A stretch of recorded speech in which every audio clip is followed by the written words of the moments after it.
Hi, I'm Sean Alexander, AI product leader, co-author of Microsoft's Applied AI strategy, and creator of its award-winning AI partner program. I'm excited to be joining you all at World Conference in Vancouver, BC this June for our masterclass on Gen AI for business communications. While at Microsoft, to their surprise, I often advise C-suite executives that they didn't need an AI strategy any more than they needed a hammer or shovel strategy. What they needed to do was focus on what are the business outcomes that they want to drive and work back from that using AI as a suite of tools in order to accelerate impact. And so I'm looking forward to bringing the same pragmatic view of AI into our masterclass, where you'll walk away with three core things. First of all, contextual and real-world hands-on experience with the latest generation of AI tools. This is not going to be death by PowerPoint. We're going to go hands-on and get grounded in product truth.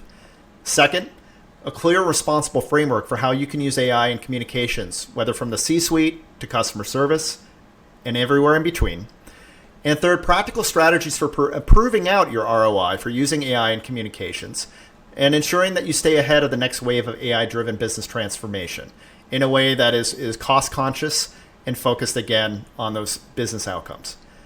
And yes, you can expect some real-world stories from the front lines, from securing Microsoft's first OpenAI partnership to managing comms when things didn't go as planned. So we're going to have some fun with this as well. So please, won't you join me on June 8th in Vancouver, BC? Seats are limited, so please register now, and let's shape the future of business communications together.